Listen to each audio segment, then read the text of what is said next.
How many have we lost now? How many replacements have we had? The Purgation Corps have only riled the orcs up. We're being pared to the bone here, and still they come. This is nothing. I've seen this planet heaving with Xenos. I've seen their gargants march on the Manheim Gap. I've killed more orcs than you've taken breaths, Sergeant. High Command isn't what it used to be, though. Things haven't been the same since Kurov. Or Yarick, for that matter.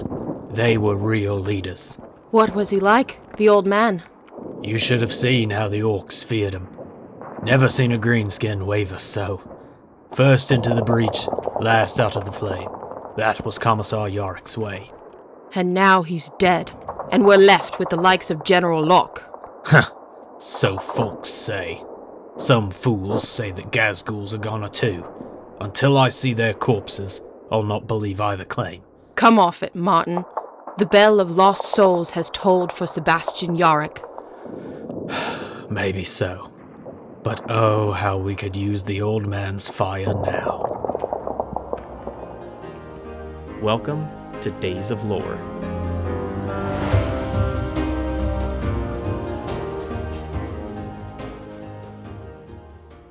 Do you want to be a part of Days of Lore? If you have a Warhammer 40k miniature that you want to show off to other people, send it to us through email, Instagram, or Discord, and we will use your minis in our video uploads. We want our listeners and viewers to be able to see what we are discussing, so if you want to help out or be featured as our mini of the week, send us pictures of your painted figures. Before we begin this episode, I would like to give an update on the Armageddon system. Last week, we talked about how the Mega Teleshaka had a displacement of mass. Every time the orcs shot it, something from their destination disappeared. Well, through some research, I found out that Chosin, the fifth planet of the Armageddon system, the ice planet that had orcs living on it, is the planet that disappeared when Gazghul's Great Waa attacked Armageddon.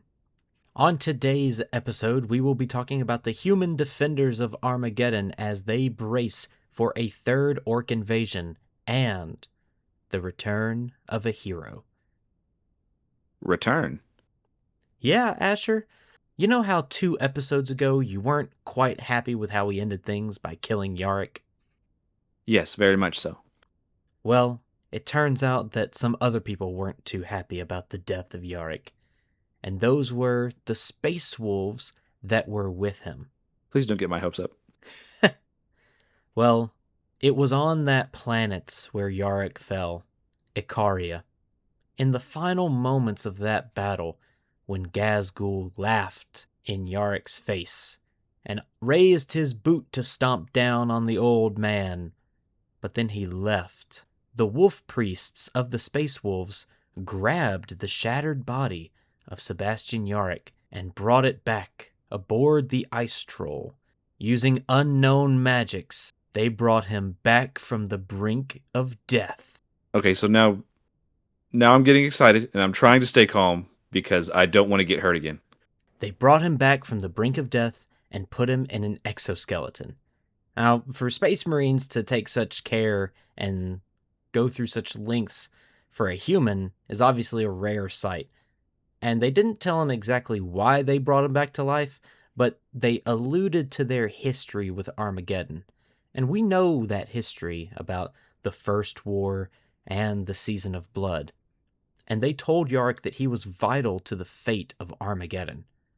Months went by as he recovered, but with every passing day, the Space Wolves seemed to like Yarick less and less. And yeah, it was just something about him, something about his aura that they didn't like. Yarick was obviously unable to be brought back to his former glory. His skin was weakened and felt like it didn't properly fit on him. He looked sickly, he hardly recognized the man in the mirror, and his memory came back to him in just fragments. It was very hard for him to piece his life together. But there was one thing that constantly rattled in his mind, and that was the face of Gazghul. And even his body, he needed the exoskeleton suit to keep him upright. But just something inside him felt missing. It's very interesting, almost like a he's not supposed to be here type situation. Yeah, so I continue. was gonna say you mentioned they used unknown magics. Is that just we don't know, or that the Space Wolves don't know? I mean, obviously they knew about it if they did it, but to the extent of they were just like, it's in the back of a book and like, hey, we haven't tried this spell before. I think the Space Wolves definitely know.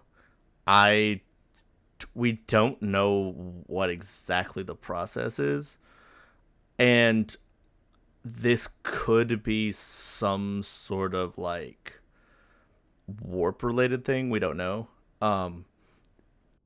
You also have to understand that at this point in time, Yarick is like incredibly old. Right. Like, what was it? The second war was 40. Was it 40 or 57 years after the first one? Yeah, and he was already an old man. He was already an old man in the second one, and the third one was 57 years later. And the book does say, and we've known this, he is over a century old, which honestly is not that uncommon in the 41st millennium because, medicine and biomechanics, we know how to make people live longer. But he's like old. So essentially, they found him there on the ground, and because, they're like, hey, you're like the main character in this story, we're going to need to bring you with us. They used the magic to bring him back, and then because of his state afterwards, not that they regretted it, but they just were like, okay, this is kind of weird. He's looking and acting weird. It's like they could smell that something was wrong with him. Like something about fate around him. Like basically they looked at him and were like, that's a bad omen. Like this man walking by me is like a black cat or an This owl. man should be dead, basically. I mean, if you think about it, he had his arms chopped off, he had his eyes shot out. He basically was almost dead before he went on this hunt for Gazgul. And then basically died fighting Gazgul. Like, I feel like he's maybe just denying like fate. Yeah, it seems like you said, it seems like he's like out of time. Like he's like, you shouldn't be here, kind of thing. I would say, yeah. It's like when you get like an uneasy feeling, like where it's like I shouldn't be here. This shouldn't be like this doesn't feel right. I feel like that's what people get around him. Gotcha. You said that they like, where you said they liked him less and less. I didn't know if it was like oh, I can't believe we brought this dude back, or like you said it actually is the, oh man, this is just kind of gives me a weird feeling, about everything that's going on. It's almost like they're parading like a dead body around. Right. However, when Yarick looked out of the viewports of the Ice Troll and saw the Space Wolves vessel coming into orbit around Armageddon, and he saw the Killrekka, the flagship of Gazgul, a fire lit within him, the Space Wolf bridge officer turned to Yarick and told him to get to his drop craft, while the bulk of their forces made landfall in the Deadlands of Armageddon to secure water and promethium, resources that would be required for a prolonged war. He said that another Space Wolf named Bjarder was waiting for him.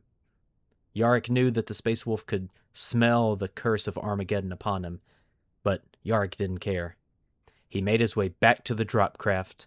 He made his way back to Armageddon. Okay, so the curse of Armageddon is essentially what everyone is kind of sensing.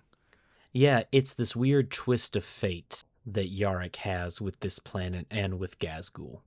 And they did mention that the Space Wolves, when they get into the Armageddon system, they try to call out for help, and they're like, hey, we got a big one coming. They can't get a message out, because when so many orcs are gathered, it like deafens the warp. It's so loud around orcs that now no message is being sent out from Armageddon. Yarick is making his way back to Armageddon, but he's not on the surface yet. The Space Wolves, their vessel is currently being attacked by all of these orcs. So the Space Wolves are fighting their way to get Yarick back onto the ground. Now we need to go back a few months before the orcs get here to talk about the humans that are currently on the planet. There have been a few people who have visited the Armageddon system. Alex, will you start us with the Sisters of Battle? Intransia Frey is the Dogmata Superior of the Order of Our Martyr Lady, which is one of the 6 Orders Militant of the Adeptus Sororitas. Serving in a role similar to that of a High Chaplain, Frey is responsible for upholding the sacred rites and practices of her order, while also ensuring her sisters on the battlefield are upholding their oaths and honor. She sits atop a walking pulpit known as the Throne of Blame. Not only is this a walking throne, it is also equipped with heavy bolters and flamers. Frey is also equipped with the Mace of Saint Praxedes, a relic weapon named after the first martyr of the Second Tyrannic War. Its disruptor coils hail from the dark age of technology. If you're not completely obliterated by your swing, you will surely be scorched or blinded by it.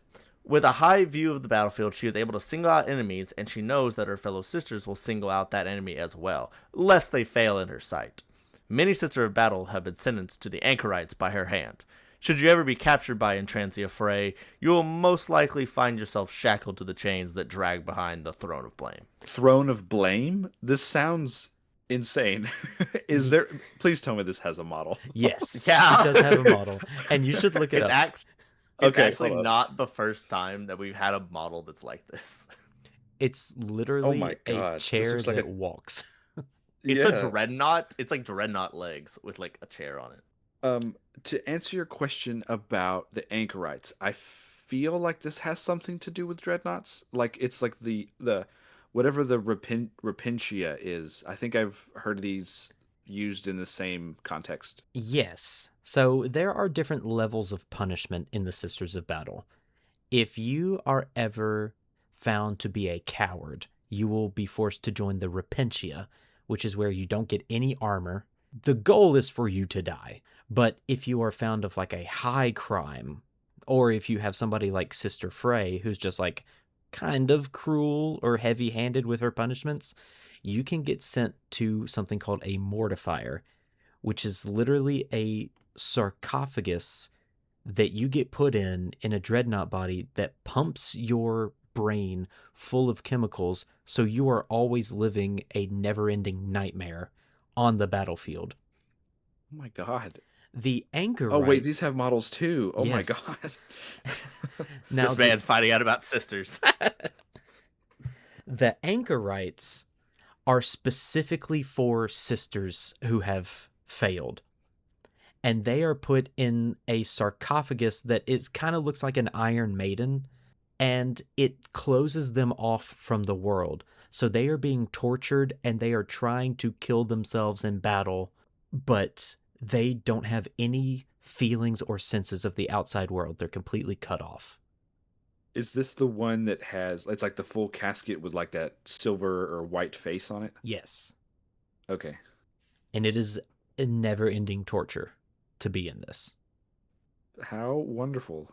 Yeah. That's actually insane. I love the Throne of Blame.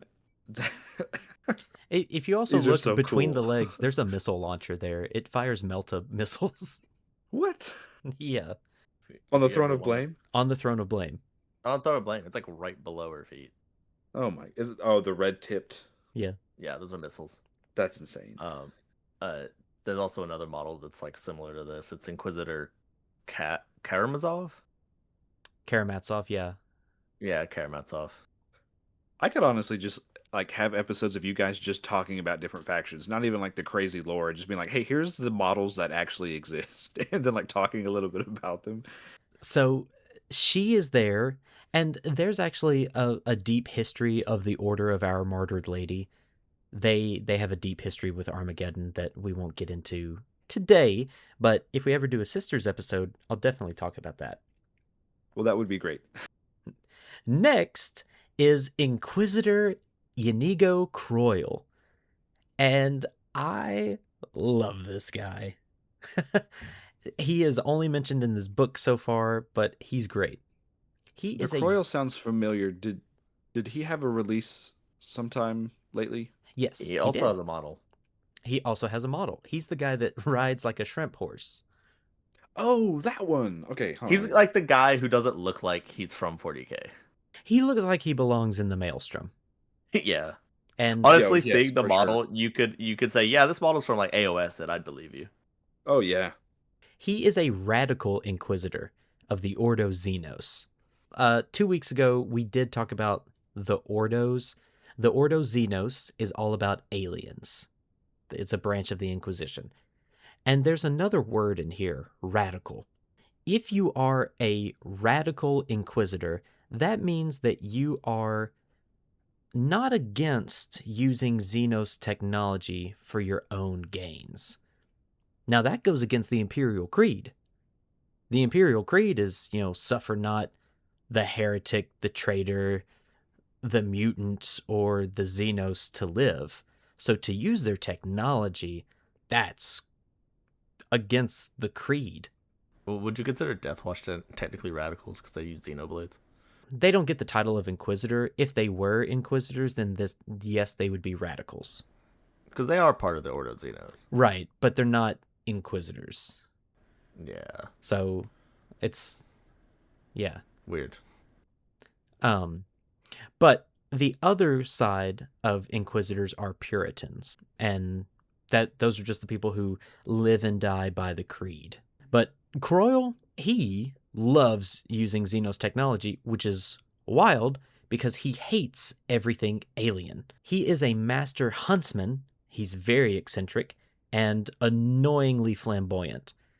Think the huntsman from Jumanji. He even has like the helmet, like the pith helmet of some British hunter hunting in the bush of, Australia or, with his deep in elephant Africa. gun and Yes. all that stuff. He will use alien tools as long as it means that he can hunt better. He likes to hunt exotic and lethal beasts, and he's always looking for the next big thing. His weapon of choice is a Jendari Tox Cycler, which is an alien rifle that fires bone darts coated with poison that is secreted by a cask within the weapon. And an interesting aspect of this rifle is that when it fires these darts, it also leaves a piece of that dart behind. So when the dart embeds in its prey, it will send back information to the piece in the rifle so that he can take that piece of that dart, put it into the poison cask, and the next dart will be imbued with an even stronger poison more suited towards that prey. That's wild. Yeah, this is a wild rifle. And for a man who hates aliens so much, Inquisitor Croyle has a mount that he rides known as the Garrilisk, which it's an alien creature that he believes is the last of his species because he hunted down the rest of the species. Yeah, he's like, this is the last of its kind. I should know. I killed the rest of them. Yeah, it almost sounds like, yes, I'm saving this one because the entire rest of them, they've all died. And Why, so yes, I'm my boy, getting I'm a this one here. conservationist. I saved this one, but I did kill the rest of them. The Garrilisk is a hexapod. It's got 6 legs, but it also has like 2 little front, things. It has these little tendrils and forelimbs that are great sensory organs. Combined with these, Inquisitor Croyle has placed multiple ocular devices on a quote-unquote compliance hood onto the beast's head. And this hood is also filled with perception-boosting narcotics that allow the Garrilisk to see and stalk prey before Croyle has even noticed them. So it's like his hunting dog and his horse at the same time. Oh, I mean, looking at his model, you're like, yeah, this is one weird dude. Yeah, Dude, he's so cool, though. It is a really cool looking model.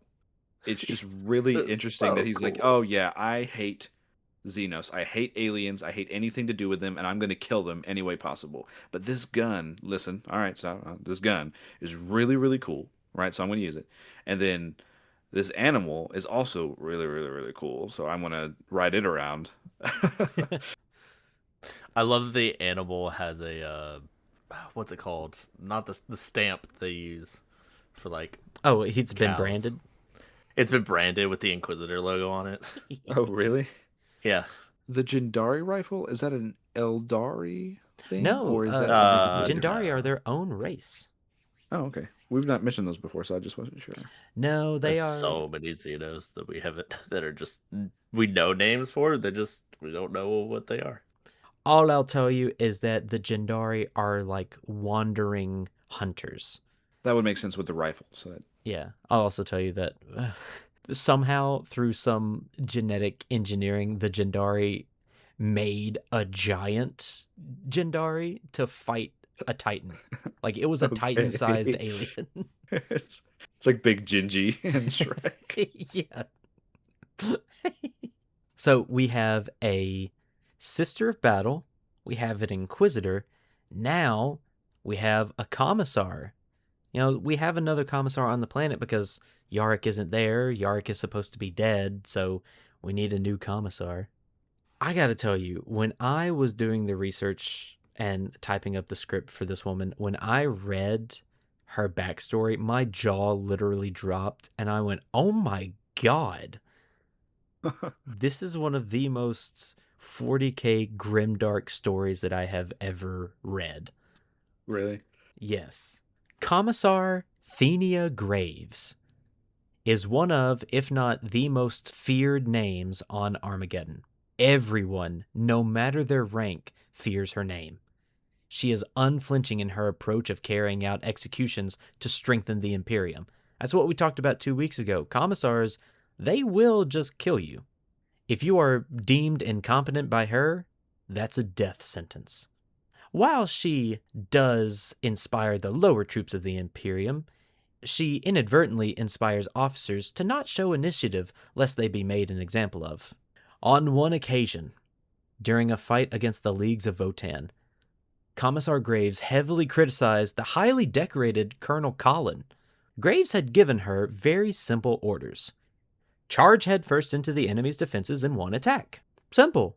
But because Colonel Colin dared to even think about secondary objectives, Graves made an example of her.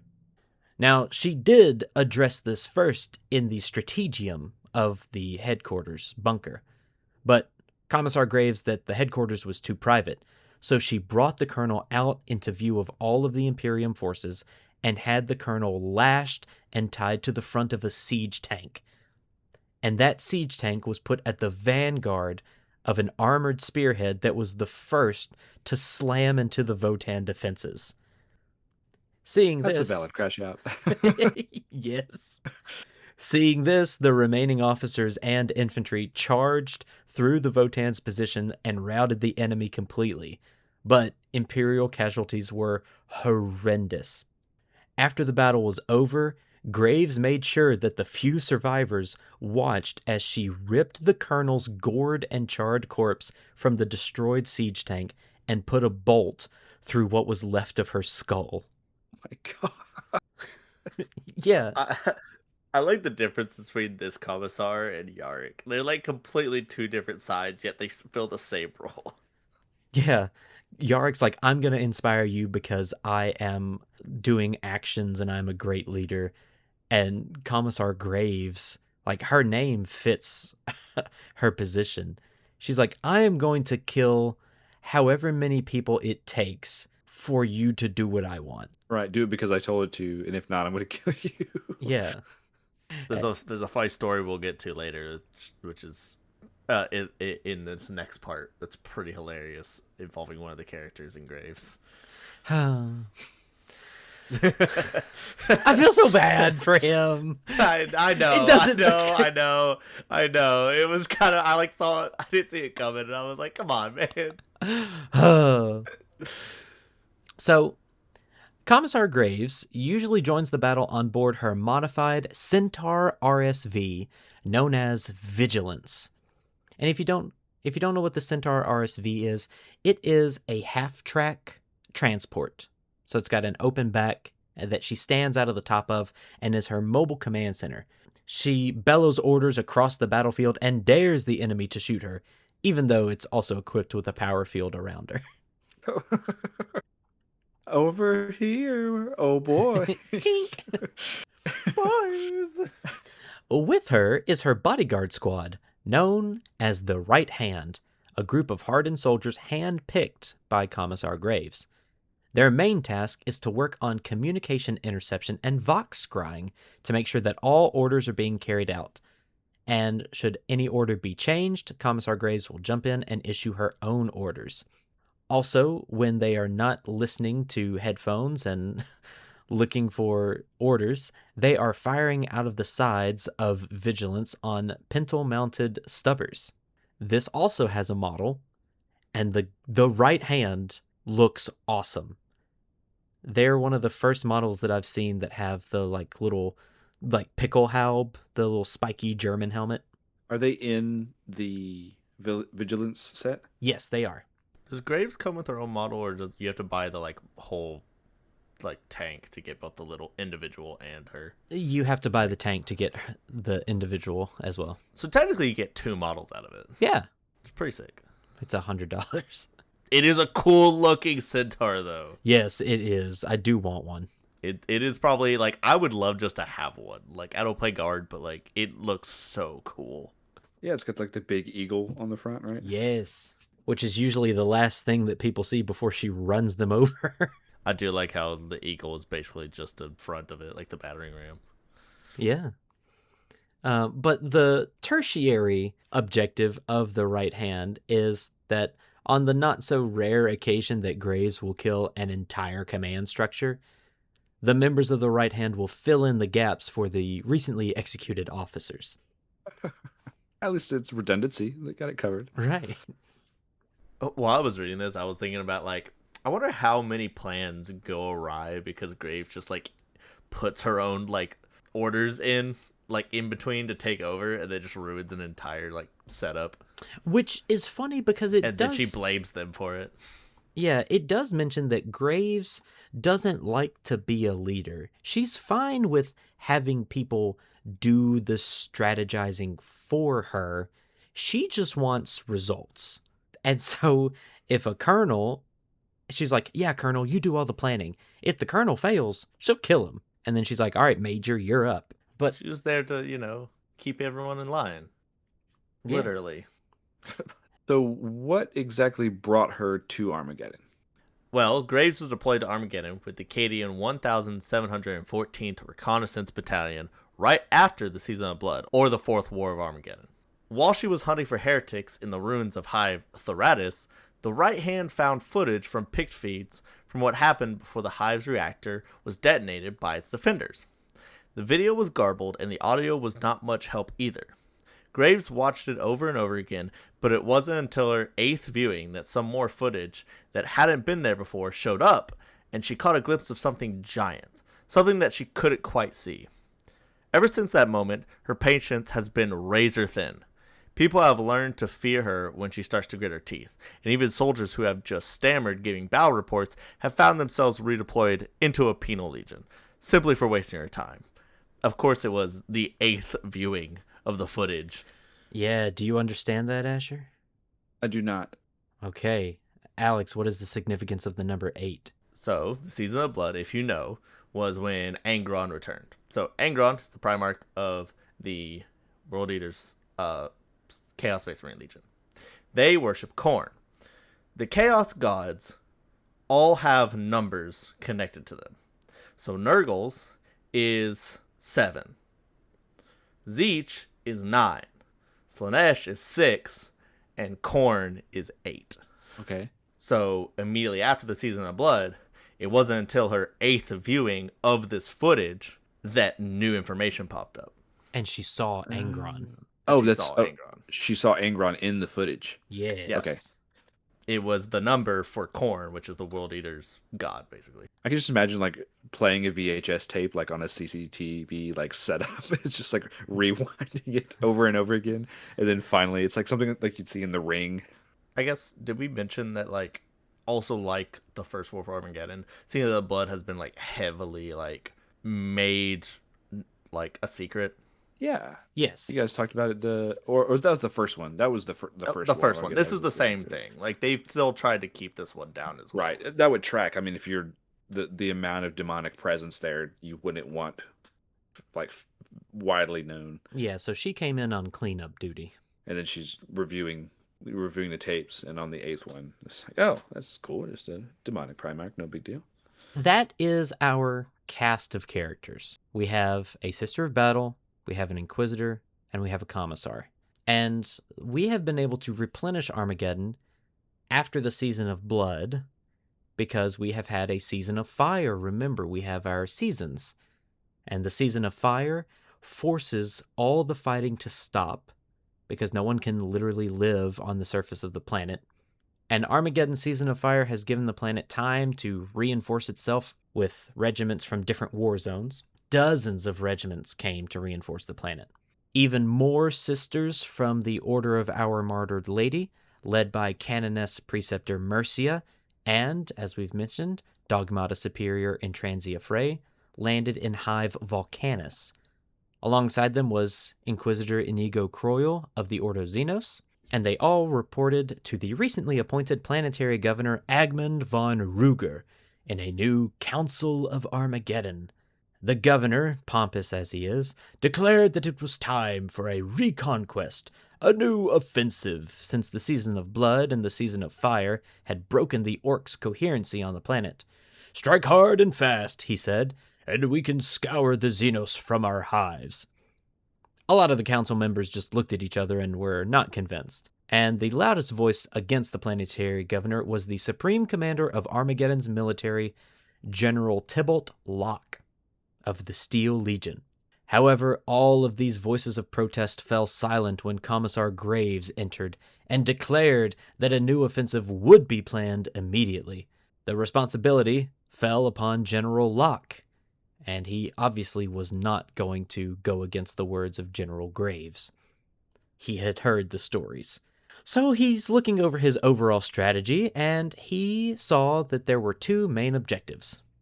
Hive Tempestora, which was being ruled by Orc war boss Ugruk Glitztooth, and then there was the Equatorial Jungle, which was inhabited by many Orc tribes. The jungle seemed the most promising of the two. So General Locke divided most of the forces on Armageddon into purgation corps, and they would fan out across the jungle and go quadrant by quadrant, burning the canopy down until nothing remained. No orc or plant would be left standing. Inquisitor Croyle decided to join and help oversee the purgation corps to the south, and he also enjoyed the opportunity to hunt some aliens. And initially they were very successful, with Purgation Corps 10 and 11 clearing out lots of vegetations, building new fortifications, and reoccupying some old ones.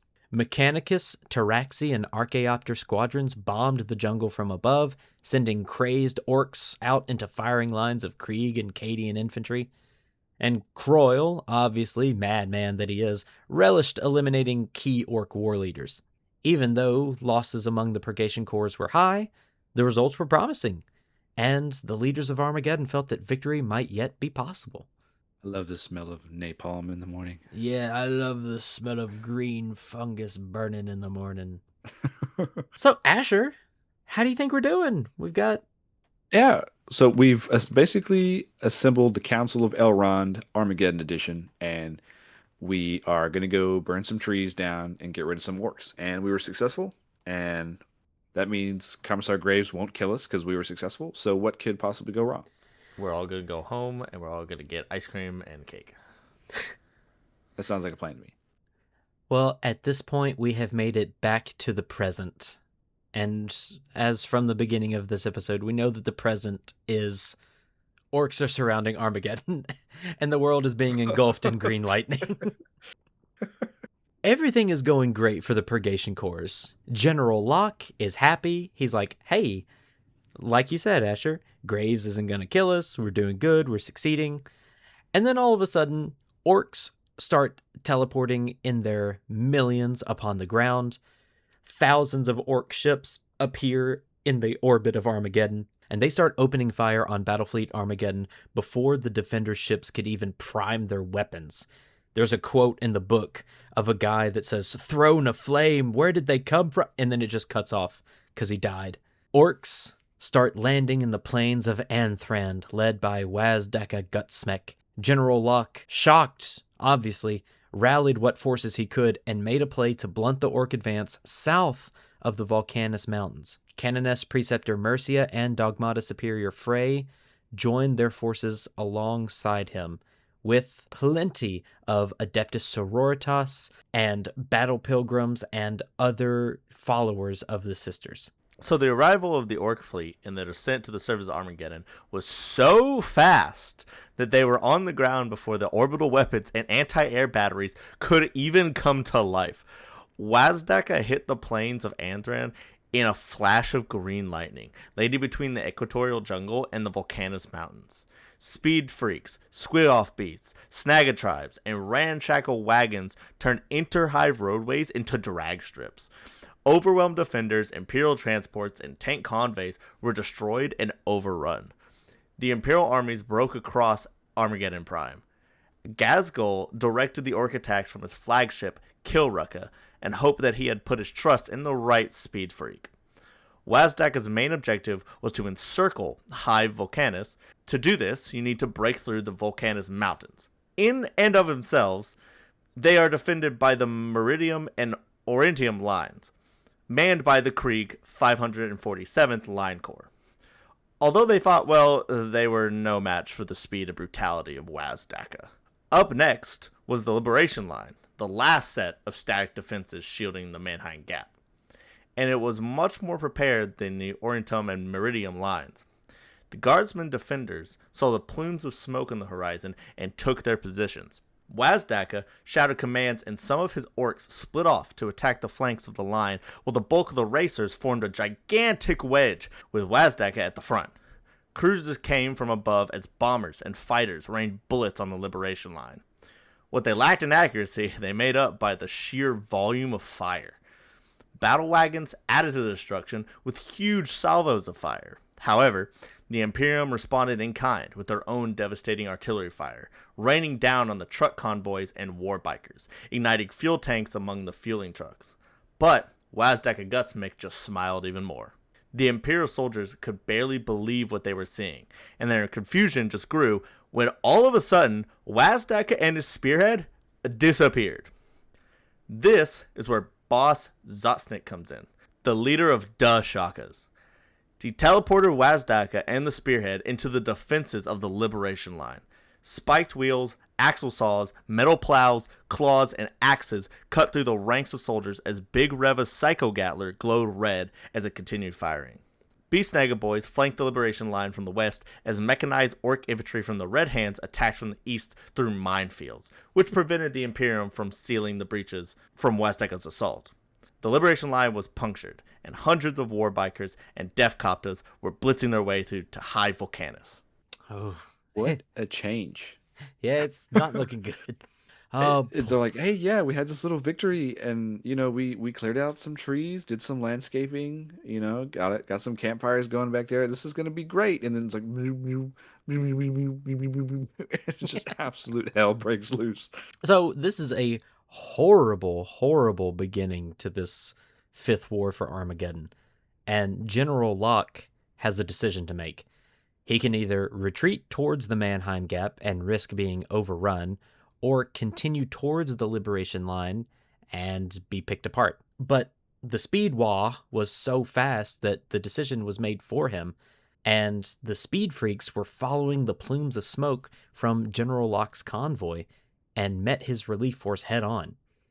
The two armor columns crashed into each other. Crews flew from their vehicles, war bikes exploded, orc boys jumped off their own vehicles and onto the humans, tossing grenades, firing pistols recklessly. General Locke had to stop his convoy and circle the tanks like you circle the wagons into a defensive position, and all of his tanks and chimeras shot outward into the hordes of orcs as much as they could. Wazdaka, using that shock technology, just blipped in and out between the tanks, and every time he jumped away, he left tire-marked corpses in his wake. The Order of the Martyred Lady held as much as they could as Canoness Preceptor Mercia and Sister Frey led their sisters forward, and among these forces are Zephyrim, which are sisters of battle that have jetpacks, so they're flying around, whizzing around the orc heads. They fly now? They fly now. Locke looked out of his chimera and he knew it wouldn't be enough.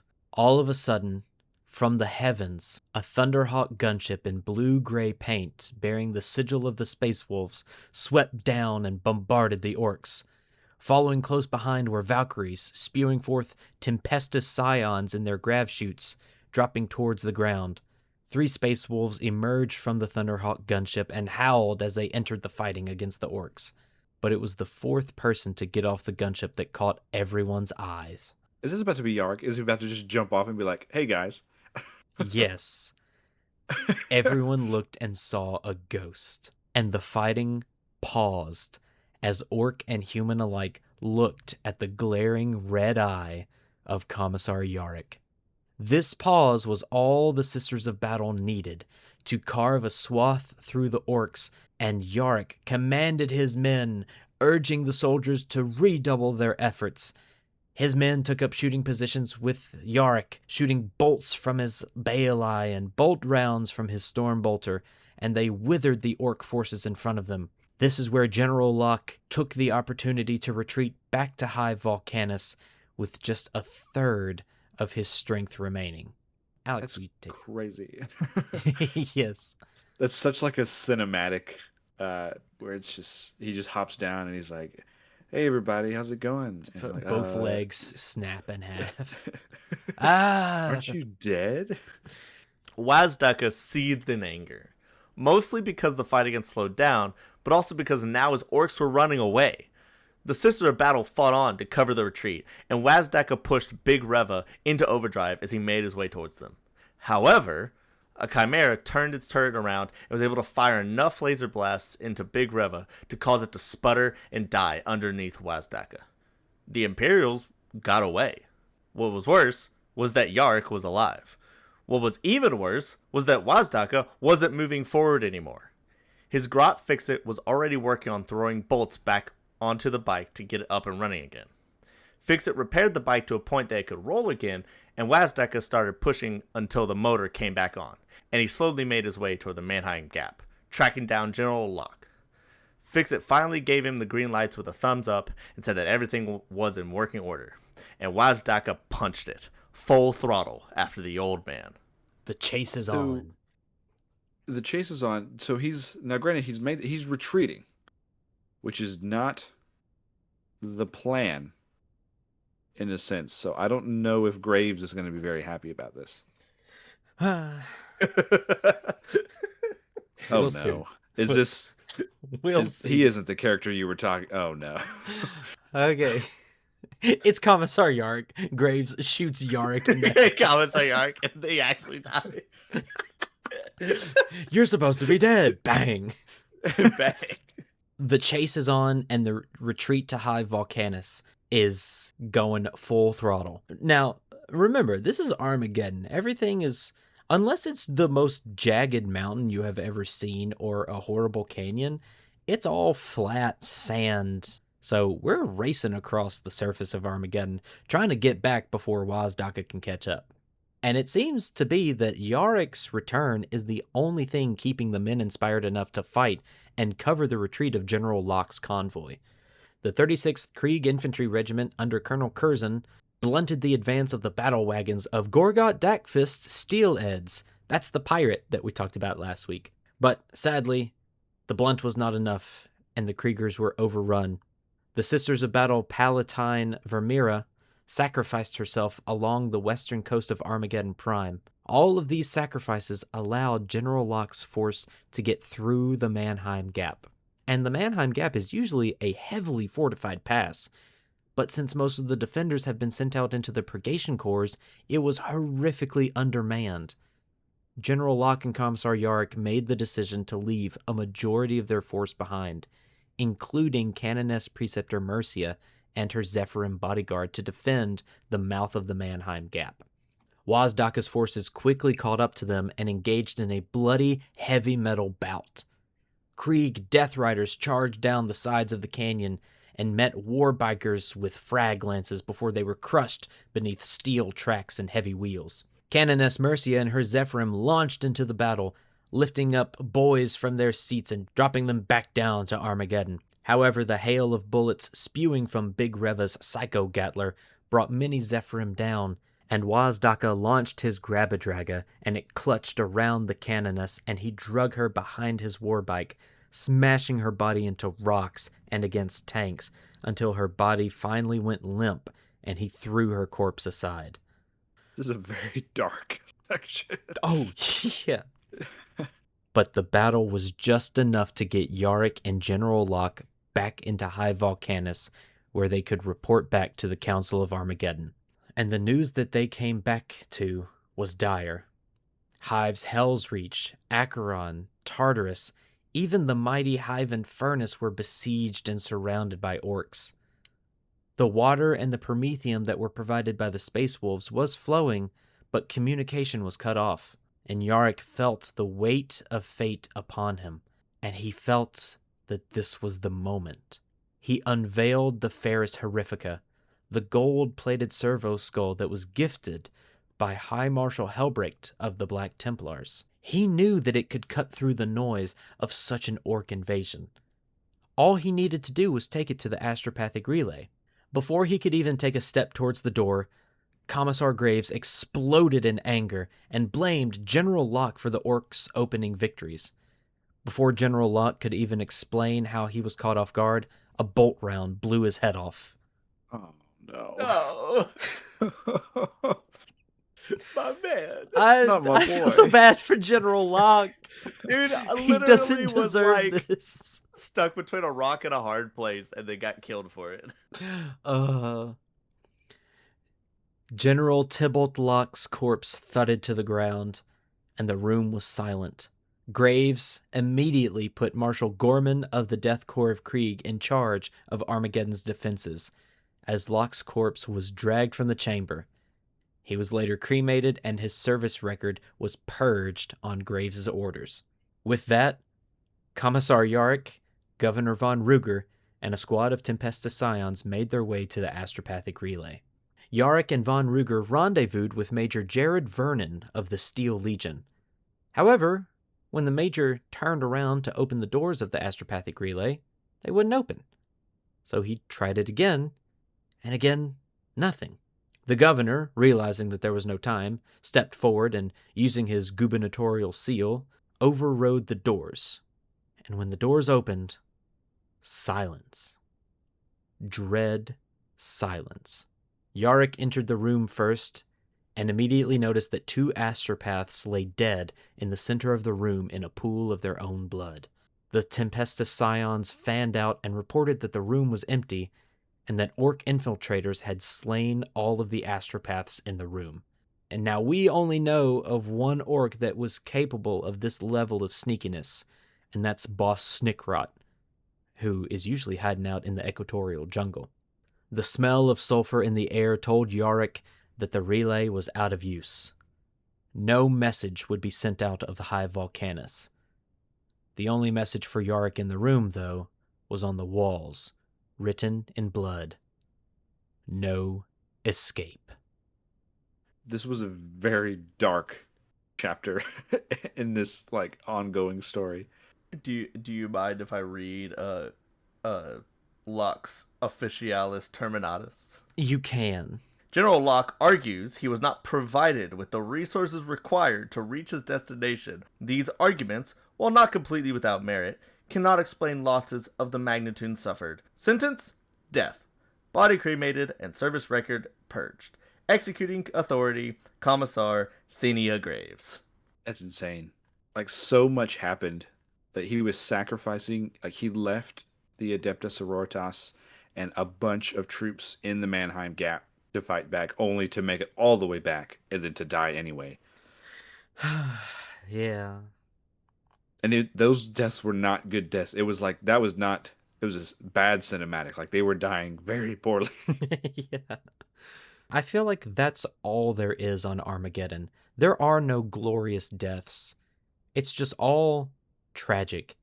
Even the explosive ones like Curtis Mannheim.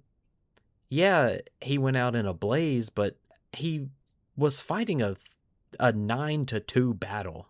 He wasn't gonna win. It's all just sad. Hearing the canoness being just absolutely dragged at Mach 10 speed. Yeah. against rocks. I was gonna say, as dark as that ended, I think we have a really interesting, cast of characters that that make up this Council of Armageddon. Even though one of them is just like killing everyone because she doesn't like what they do, but That's her job. okay, maybe she's doing it a little too well in some cases. Let's pour one out for Locke.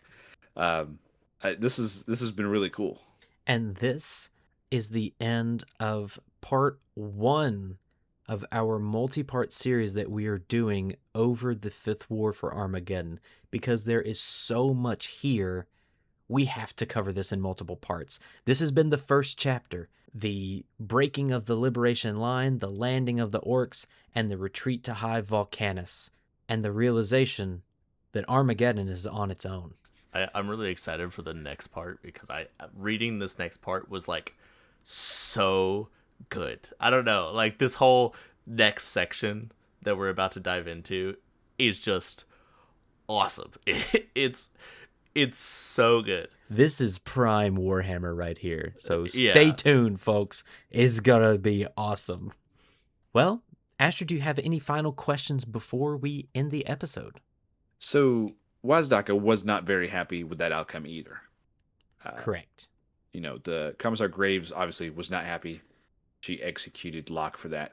But then the somewhat failure of the orcs getting pushed back just long enough. I mean, they still won, but they were pushed back long enough for Yark and the rest of that force to escape. The only reason was because Yark basically just showed up, and then like everyone's jaw dropped. Right. And it's funny because all of, like, if it was just General Locke there, he would have died. Yeah, like, he was surrounded and he would have died.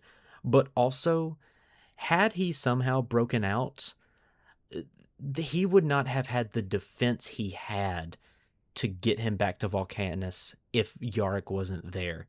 Literally, everybody is so happy that Yark is alive that he's like, hey, it's great to be back, everybody. Now go kill yourself because I gotta get to Volcanus. And they're like, yes, sir. I love you. Yark! I signed my last gun. He's like, no, turn that thing around. Okay, I love you. Immediately dies, gets run over by a bike. Yeah, I thought the tire-treaded corpses was a interesting note. Oh, yeah. I just love the idea of all the, like, Cadian and Krieg, like, screaming like fangirls whenever Yark shows up. It's like the Beatles. Yeah. Yeah. Well, as always, you can find us on YouTube and Spotify. On our descriptions in YouTube, you can find a link to our Discord channel. You can find us on Instagram at Old Days of Lore. We are also now on TikTok, so that's very exciting. If you have any questions, comments, or would like to send in a picture of your mini to be featured on our show, you can email us at olddaysoflore@gmail.com. We will see you next week as we continue the Fifth War for Armageddon. Thank you for listening to Days of Lore. See ya. Bye, guys.